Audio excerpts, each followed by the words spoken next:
Hi, everybody. It's really good to see you. And I just wanted to let you know, very warm welcome to me here at YouTube. This is my first live stream, and I'm really glad that I'm here with you today. So I hope that you can have a fun time now with me, and we're going to talk about and look at the wonderful Margaret Atwood. Now, she's had a very, very interesting life. She was born in Canada, she's Canadian, and she grew up in the woods pretty much. And she was really quite a sort of, when she says she grew up in the woods, she didn't just grow up in the woods in a lovely sort of, gladed sort of woody area. She said she kind of pretty much grew up with wolves. So she had a really interesting early childhood. And she was there with her brother and her sister, and she didn't really go to school until she was about 12 formally. So she spent a lot of time playing. Apparently she spent a lot of time sewing, reading. She had to teach herself to read because otherwise she wouldn't be able to understand or read the funny stories and the funny comic strips and things like that are in the newspapers and comics that she got, and she loved that. So she had to teach herself and learn to read. Her father was an entomologist and her mother was a dietitian, so they lived this pretty remarkable life out in the woods with all of that kind of like fauna and flora. So she had this kind of vivid imagination, and apparently she wrote her first book when she was 6. It was called Annie the Ant, and it was kind of a, she says later on in life that it was a how not to write a book kind of way of writing a book. I don't think that she was very proud of it in the end. But and also actually what she says later on when she does her fantastic kind of master classes and things about writing is that if a book doesn't catch you, doesn't grab you in the first 5 pages, there's no point bothering, because you're not going to get to the 78th page and find out this amazing revelation until you've actually been kind of like, your imagination has been caught at the very, very beginning. So yeah, I think that's probably something that's definitely something I try to adhere to. And it's, really, really relevant. She's a remarkable woman. She was born in 1939. So she's about 85 now, and she's won several prizes. She decided she wanted to be a writer when she was 16. And she went off to Harvard, actually, and she did her master's at Harvard, and she started to publish books. Now, I've made a little list. She's written so many books. She's written, since 1961, she's published 18 poetry books. She's published 18 novels, 11 non-fiction books. She's also done lots and lots of short stories, and she's written some children's books as well, and some picture books, comic books, that kind of thing. And she's been an incredibly successful author throughout her life, winning loads and loads of prizes. Now, I'm not going to go massively into her novels or into any of her other books, really. I suppose I could mention briefly The Handmaid's Tale, which is something that we're all probably very familiar with. Very sort of dystopian. She said that in the 70s, she thought everything was wonderful and there was this kind of freedom going on, women's lib, women were getting far more sort of rights in the workplace and everything. And then she said in the 80s, everything went a bit kind of bleh, and sort of started going in reverse, because when Ronald Reagan became prime minister and the kind of far right got in with the religious factions and stuff in the US, that's when things started to go a little bit haywire. And she talks about this. She talks about it as being a sort of activation of the evangelical religious right as a political force. And we kind of veered away from that a bit, well, certainly in the States and in the rest of the world, but it's all coming back now. And I think with new changes in the political parties in the States especially, we could see that evangelical far right, where women's rights are trying to be diminished again by men who are much taller than women, who think that they can reign over us. So anyway, enough of that. I'm now going to go into this book, which is really great, actually. I took off the paper cover because I didn't want to ruin it while I was reading it at my desk, and I knew that I would probably get it all squished. And when I opened it up, it's called Paper Boats, and it's The entire collection of Margaret Atwood's poetry from 1961 till 2023, and all of the books are in there. And what's lovely is that there's this little cutout inside. When I looked, all these secrets, when I looked inside on the cover, on the inside of the cover, there's a little cutout on how to make a paper boat. She said that when she was living in the woods with her siblings, her and her brother used to spend a lot of time making models and painting them. So I'd imagine it's something that she was very keen to do, or something, maybe a lovely memory of them being there in the with a lake and playing with these paper boats that they would have done when they were children.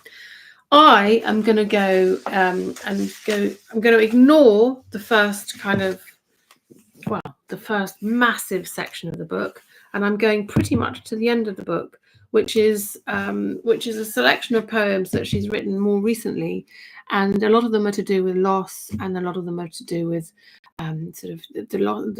she lost her husband to Alzheimer's, and the loss of friends, and the loss of people as you grow older.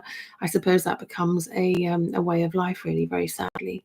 So I'm going to go into that part of the book because there was so much to cover that I'll probably revisit it another time and go to another book earlier on in her life, in 1961, and it'll be really interesting to kind of compare and contrast her way of thinking and the way that she's evolved.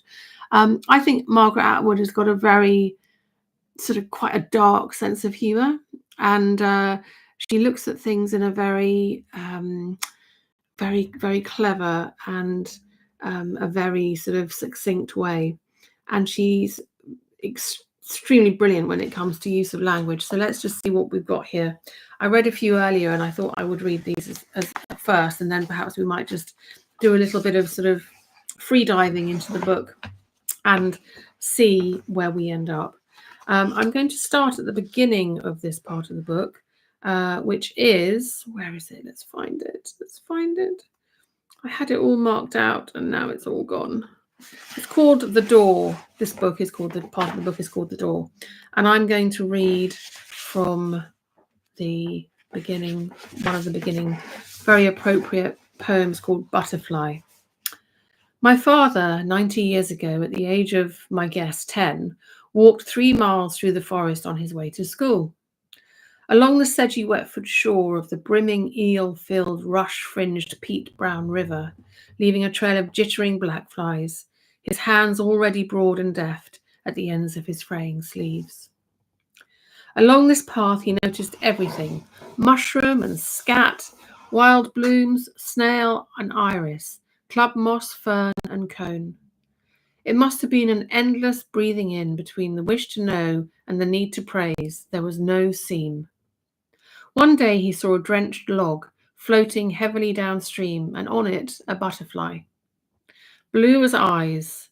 This was the moment, I later heard, that shot him off his tangent into the abstruse world of microscopes and numbers, lapel pins, cars and wanderings, away from the 10 square miles of logged-out bush lots he never named as poverty, and the brown meandering river he was always in some way after, that trying in vain to get back to.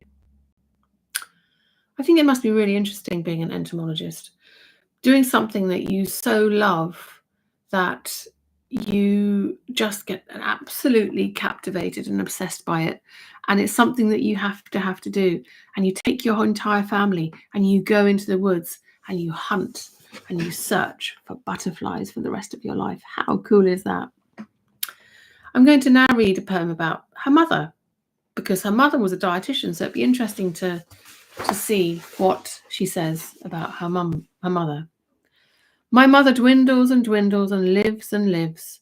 Her strong heart drives her as heedless as an engine through the one night after another. Everyone says, this can't go on. But it does. It's like watching somebody drown. If she were a boat, you'd say the moon shines through her ribs and no one's steering. Yet she can't be said to be drifting. Somebody's in there. Her blind eyes light her way.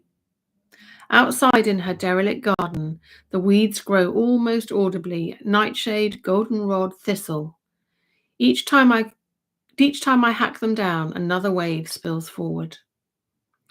Up toward her window, they batter the brick wall slowly, muffled border and walkway slurring her edges. Her old order of words collapses in on itself. Today, after weeks of silence, she made a sentence. I don't think so. I hold her hand. I whisper, hello, hello. If I said goodbye instead, if I said let go, what would she do? But I can't say it. I promise to see this through, whatever that may mean.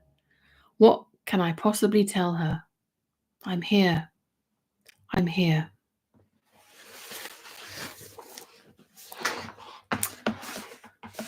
I wonder if you felt like that when you've maybe been with somebody that you love and been with them as they get weaker and as they start to die, perhaps as they start to just lose that sense of who they are, they detach, their mind and their body becomes detached and they start to sort of slowly fade away.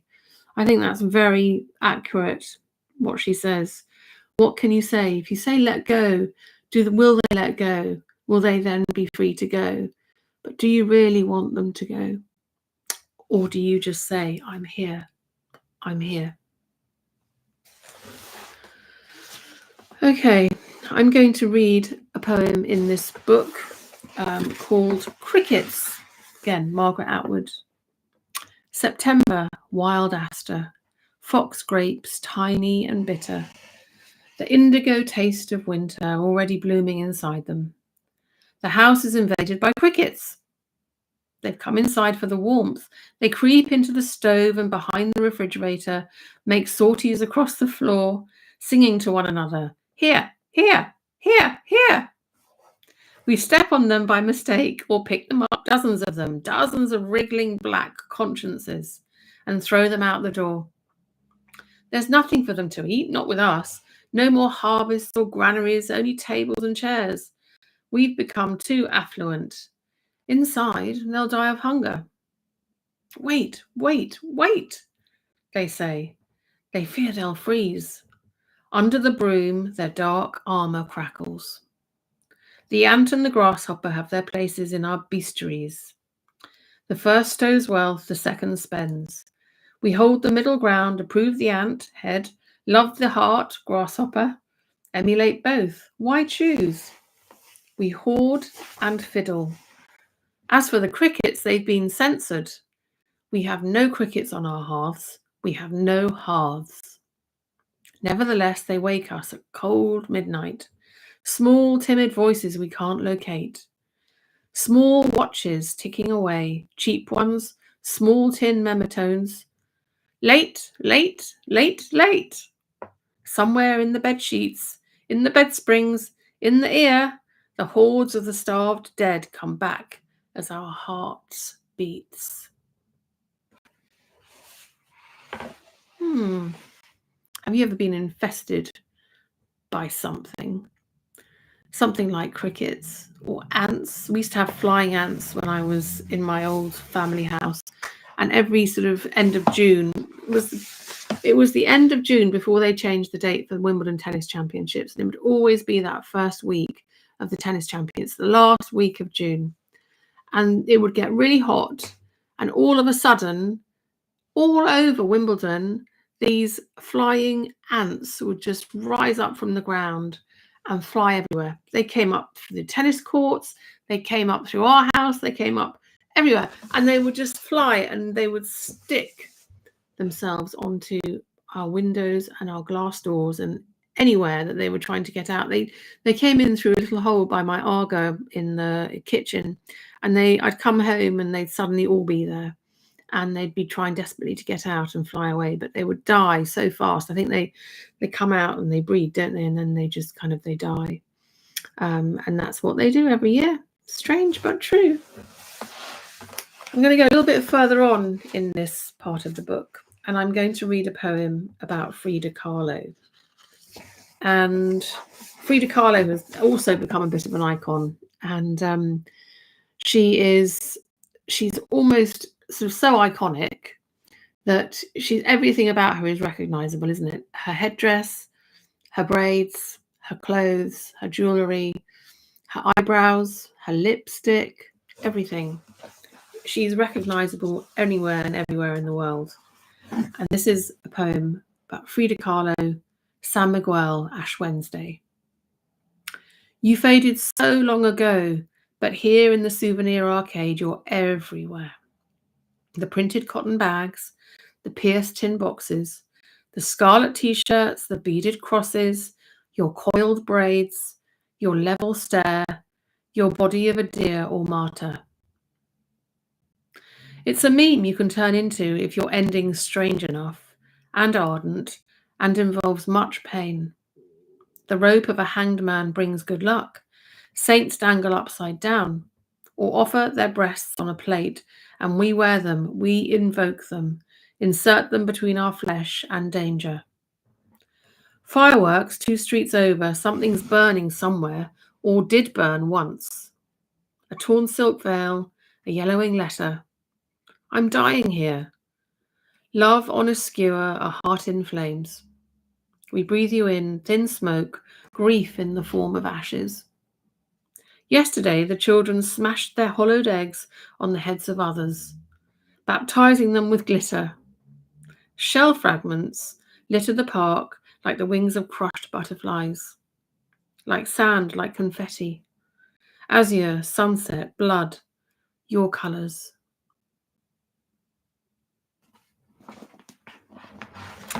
That's quite a poignant one, isn't it, about Frida Kahlo? All of those iconic attributes that she has, Margaret Atwood mentions and writes about so succinctly that it just paints such an incredible picture in your head. It certainly does in mine. It's so vivid. And I think she's so brilliant at that. She's so good, Margaret Atwood, at actually just pinpointing something very, very succinctly and making it come to life. And she's incredibly good at writing about women, as we know. Right, I've chosen another poem a bit further on.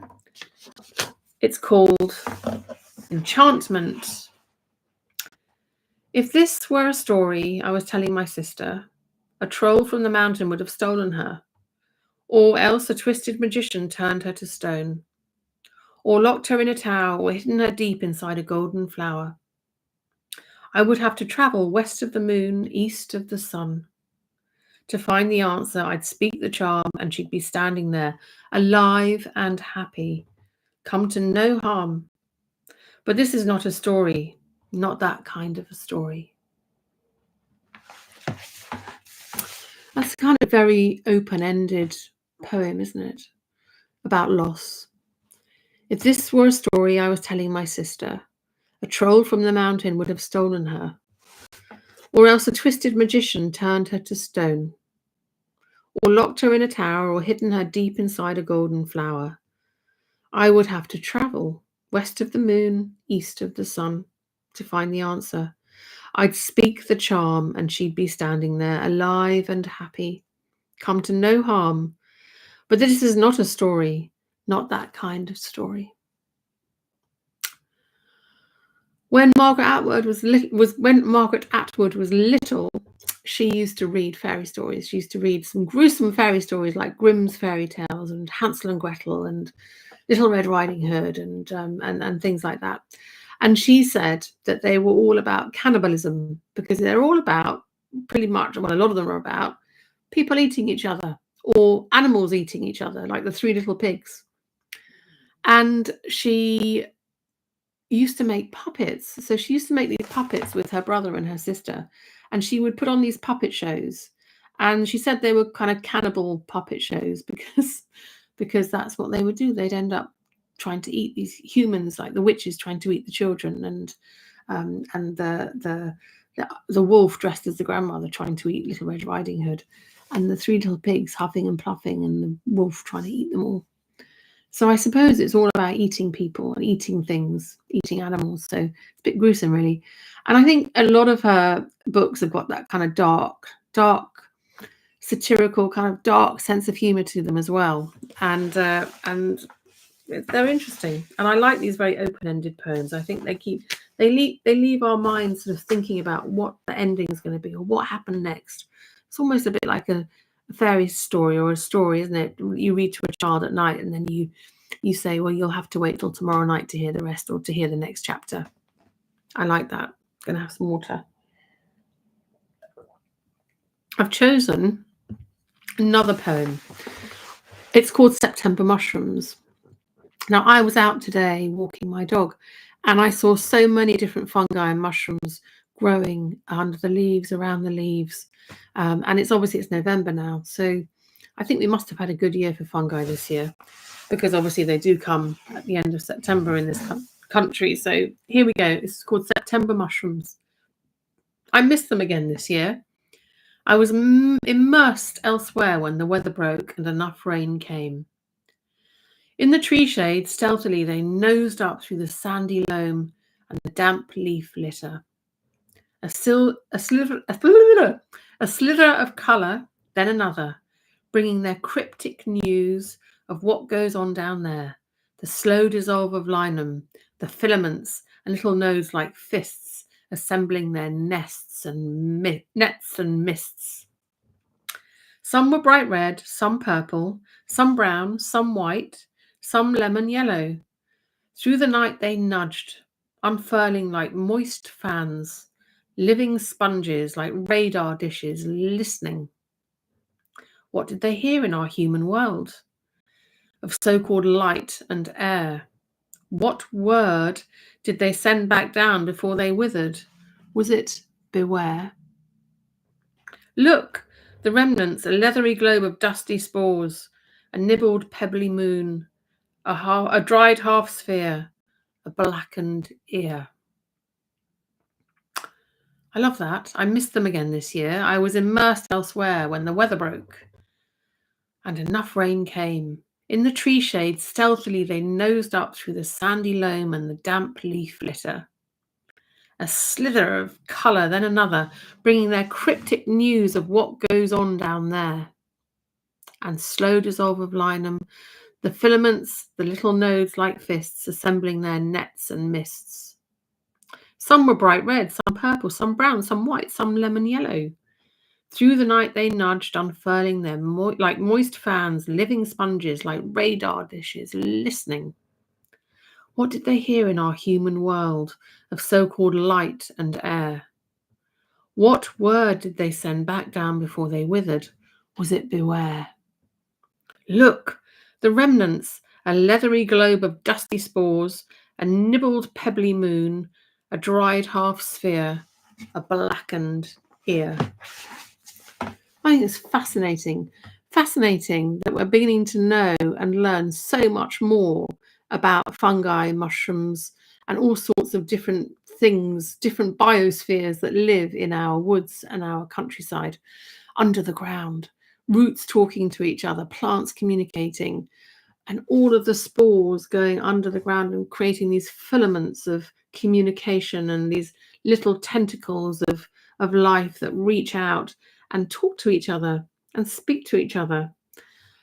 I don't know about you, wherever you are in the world, but we've got real problems. I mean, I love fungi, I love mushrooms, I love toadstools, I love all of that. But we have a real problem with honey fungus, and it's killing an awful lot of trees at the moment, and you can't get rid of it. I know in Australia there was a huge problem with honey fungus with the eucalyptus forests and trees. And here in this country, we have a lot of our native trees are not surviving because the honey fungus is grabbing hold of them. And I've lost some trees. I've lost a laburnum. We've lost cherry trees, a hibiscus, beautiful hibiscus here, which has just suddenly died. They just kind of suddenly, they flower profusely and then they just suddenly die. So if anybody knows any honey fungus cures, please let me know, because it's a beautiful looking thing when it comes out, but you know that underneath the ground it's doing its nasty stuff to the plants. Right, I'm going to read The Sorcerer's Apprentice. It's interesting, isn't it? This is her latest book of poems, 2021. So it's almost like she's looking back into her childhood and remembering things from her childhood and the things that she's lost in her childhood. And she's going back. So The Sorcerer's Apprentice was was an animation, wasn't it? One of the first animations with Disney, with Mickey Mouse. So I am going to read this. It was in Fantasia, I think. You know the old tale, a machine made by the devil that grinds out anything you wish for with a magic word. And some idiot wishes for salt, and out comes the salt, more and more. But he failed to get a handle on the charm to turn it off. So he throws the thing into the sea, and that's why the sea is salt. The Sorcerer's Apprentice, it's the same story. Go is easy, stop is the hard part. In the beginning, no one thinks about it. Then wait is too late. In our case, the sorcerer is dead.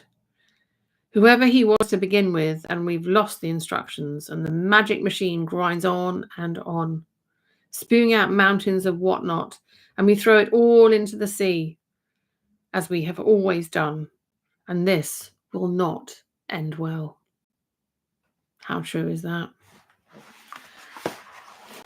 And look what we're doing, and look what we've done to our seas and our oceans and our rivers, spewing out sewage and rubbish and plastic, toxins, not to mention oil spillages, all sorts of horrendous things. It is really quite shocking. And in Margaret Atwood's lifetime, she's certainly seen it all happen. I'm now going to read another poem that's relatively to do with the sea. It's called Whales, as in whales that live under the sea, rather than Wales as in the country Wales. Everyone cried when they saw it in the square blue sea of the TV, so big and sad. A mother whale carrying her child for 3 days, mourning its death from toxic plastic. So big and sad. We can hardly grasp it. How did we do this by just living in the normal way? Maneuvering our way through package and wrapping, cutting our way to our food through the layer by layer that keeps it fresher. And doesn't everyone? What happened before? How did we ever survive with only paper and glass and tin and hemp and leather and oilskin? But now there's a dead whale right there on the screen, so big and sad. Something must be done. It will be. Will it be? Will we decide to, finally?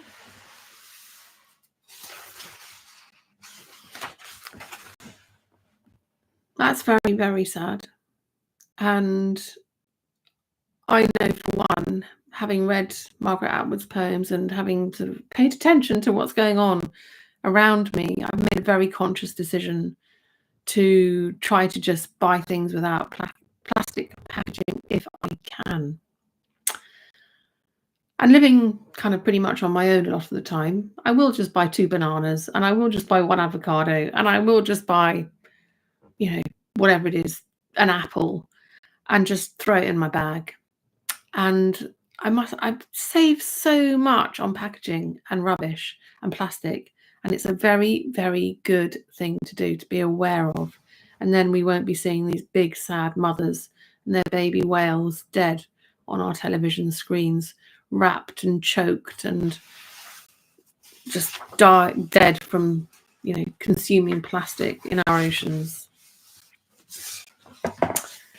Right, this is from Dearly, which is the last book, actually. And I am going to read this poem. It's quite a long poem, and it is what this book by Margaret Atwood was named after, this final book of poems that she's written. And it will be my final poem tonight, so I hope you enjoy it. It's an old word fading now. Dearly did I wish, dearly did I long for, I loved him dearly. I make my way along the sidewalk mindfully because of my wrecked knees, about which I give less of a shit than you may imagine. Since there are no other things more important, wait for it, you'll see. Bearing half a coffee in a paper cup with dearly do I regret it, a plastic lid. Trying to remember what words once meant. Dearly, how was it used? Dearly beloved? Dearly beloved, we are gathered. Dearly beloved, we are gathered here in this forgotten photo album I came across recently. Fading now, the sepias, the black and whites, the colour prints, everyone's so much younger. The Polaroids. What is a Polaroid? Asks the newborn a decade ago. How to explain? You took the picture and then it came out of the top. The top of what? It's that baffled look I see a lot. So hard to describe. The smallest details of how all these dearly gathered together, of how we used to live. We wrapped up garbage in newspaper tied with string. What's newspaper? You see what I mean? String, though, we still have string. It links things together, a string of pearls. That's what they would say. How to keep track of the days, each one shining, each one alone, each one then gone. I've kept some of them in a drawer on paper, those days fading now. Beads can be used for counting, as in rosaries, but I don't like stones around my neck. Along this street there are many flowers, fading now because it's August and dusty and heading into fall. Soon the chrysanthemums will bloom, flowers of the dead in France. Don't think this is morbid, it's just reality. So hard to describe the smallest details of flowers. This is a stamen, nothing to do with men. This is a pistol, nothing to do with guns. It's the smallest details that foil translators, and myself too, trying to describe. See what I mean? You can wander away. You can get lost. Words can do that. Dearly beloved, gathered here together in this closed drawer, fading now, I miss you. I miss the missing, those who left earlier. I miss even those who are still here. I miss you all dearly. Dearly do I sorrow for you. Sorrow, that's another word you don't hear much anymore. I sorrow dearly.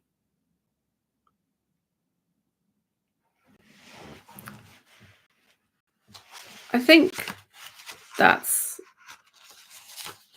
a very moving tribute to a life lived, having gone through history and certain times and development technology, all of that, and also of having those memories in a drawer and of having lost her husband that she had a daughter with that she dearly loved, and having him lose his memory and lose his kind of cognizance with Alzheimer's. And I think that's a very gentle, very sad poem about loss and about losing somebody very, very dear to you. And it actually makes me quite emotional, quite tearful, because I think it's so simple, beautifully put, and very powerful. And if you don't mind, I'm going to read it to you again, because I thought it was lovely. Dearly, it's an old word fading now. Dearly did I wish, dearly did I long for, I loved him dearly. I make my way along the sidewalk mindfully because of my wrecked knees, about which I give less of a shit than you may imagine, since there are no other things more important. Wait for it, you'll see. Bearing half a coffee in a paper cup with, dearly do I regret it, a plastic lid, trying to remember what words once meant. Dearly, how was it used? Dearly beloved, we are gathered. Dearly beloved, we are gathered here in this forgotten photo album I came across recently. Fading now, the sepias, the black and whites, the colour prints, everyone's so much younger. The Polaroids. What is a Polaroid? Asks the newborn a decade ago. How to explain? You took the picture and then it came out of the top. The top of what? It's that baffled look I see a lot. So hard to describe the smallest details of how all those dearly gathered together, of how we used to live. We wrapped up garbage in newspaper tied with string. What's newspaper? You see what I mean? String, though, we still have string. It links things together. A string of pearls. That's what they would say. How to keep track of the days, each one shining, each one alone. Each one then gone. I've kept some of them in a drawer on paper. Those days fading now. Beads can be used for counting, as in rosaries, but I don't like stones around my neck. Along this street there are many flowers. Fading now because it's August and dusty and heading into fall. Soon the chrysanthemums will bloom, flowers of the dead in France. Don't think this is morbid, it's just reality. So hard to describe the smallest details of flowers. This is a stamen, nothing to do with men. This is a pistol, nothing to do with guns. It's the smallest details that foil translators, and myself too, trying to describe. See what I mean? You can wander away, you can get lost. Words can do that. Dearly beloved, gathered here together in this closed drawer, fading now, I miss you. I miss the missing. Those who left earlier, I miss even those who are still here. I miss you all dearly. Dearly do I sorrow for you. Sorrow. That's another word you don't hear much anymore. I sorrow dearly. So, those were some poems I've just read from Margaret Atwood's Paper Boat Poems book, which are poems that start in 1961 and end in 2023. And that is the last book of poems in the book. So I think it's the whole kind of collection of poetry books. And I will be returning to Margaret Atwood's poems at another date. And I will probably read the first book in the book. I always think it's good to start at the end and work your way back to the beginning, a bit like Benjamin Button. I think it's good to see where somebody ends up, especially somebody who's a prolific author, poet, a major influence in 20th century culture, literature, as Margaret Atwood clearly is. And I think it's time to revisit The Handmaid's Tale, and watch that again and read that again, because it's, I think, a lot more relevant now in the kind of age that we're in, which is getting particularly dangerous in some places for women, and to see her take on things, because I think it'd be absolutely fascinating. Because I think so much, it's a bit like 1984 when George Orwell wrote 1984, 40 or so odd years before that, and how it all kind of became true in the end. So it's very, very fascinating. Anyway, on that note, it's now been almost 40 minutes of me talking about Margaret Atwood and reading her poems. I do hope you enjoyed it. Please do leave comments. Let me see if anybody's left any comments in the comment feed. This is my first time doing a live feed on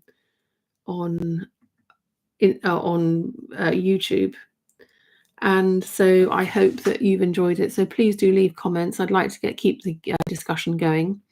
And if you have any other poetry or any other authors that you'd like me to talk about and read, I will definitely come back and do that for you, because it's very enjoyable and I learn an awful lot, and I hope you do. So I hope you've enjoyed that. And yeah, as I said, please leave a comment, please spread the word, please do watch some of my other videos as well. It means a massive amount to me, and I hope you've enjoyed that. So I'm going to go now. I'm going to love you and leave you, and I'm going to get on with the rest of my evening. So Vanessa says good morning. Jen says, well, I think she's asking a friend of hers to come and watch. This was fabulous. Thank you for, I better put my glasses on actually. IBG says, this was fabulous. Thank you for sharing these poems, especially the last one. Catherine says, thank you so much. Love Margaret Atwood so much. She's brilliant. She's a complete icon. She's just so great. And she continues, I think, she's a bit like a really good wine, isn't she? She kind of gets better with age, which I think hopefully all of us will, and all of us are, and all of us do. Right, I'm going to say goodbye now. Good night from me here in the UK. And please, as I said, please do keep putting comments, sharing, telling your friends. And I hope to see you again very soon. Take care, stay safe. Lots and lots of love. Bye bye.